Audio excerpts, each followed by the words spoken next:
Hello, bachcho. Let's read the question. So the question says, two coins are tossed. What is the probability of getting two heads if it is known that at least one head comes up? So बच्चों इसका की concept लिख लेते हैं.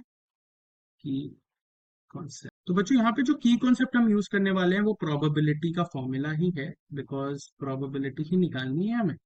So probability is बच्चों favourable outcomes upon total outcomes.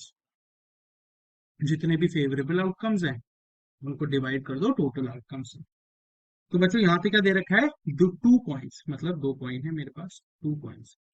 अब देखो coins में क्या होता है, ईदर हेड होता है या फिर टेल्स होता है, राइट. उसके अलावा तो कुछ नहीं हो सकता. तो इसका एक सैंपल स्पेस क्रिएट करते हैं. सैंपल स्पेस कैसे क्रिएट करूंगा, मान लो पहली बार एक कॉइन टॉस के हेड आया, दूसरी बार भी क्या हेड आया. ऐसे ही पहली बार में हेड आ गया, दूसरे में टेल्स आ गया, फिर पहले में टेल्स आया, दूसरे में हेड आ गया, और फिर दोनों टेल्स आ गए. तो ये चार सैंपल या चार एलिमेंट्स ही पॉसिबल हैं, जहां दो हेड्स हो, एक टेल्स हो, फिर एक टेल्स, या हेड्स हो फिर दोनों टेल्स हो बच्चों. अब क्वेश्चन पढ़ो. क्वेश्चन में लिखा है what is the probability of getting two heads if it is known that at least one head comes up. तो यहाँ पे लिखो, दूसरे पेन से हम लिखते हैं क्या, number of ways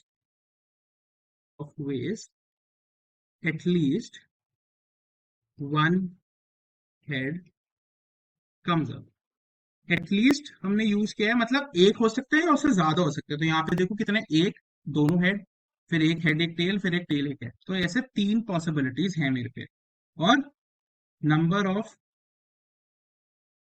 of ways of getting both heads, कितने बच्चों, बोथ हेड्स. यहाँ पे देखो सिर्फ एक ही है जहां पे दोनों हेड आ रहे हैं, that is one.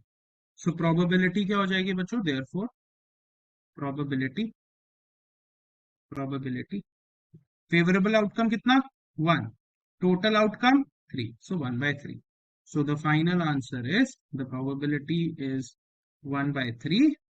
I hope you understood it well. Best of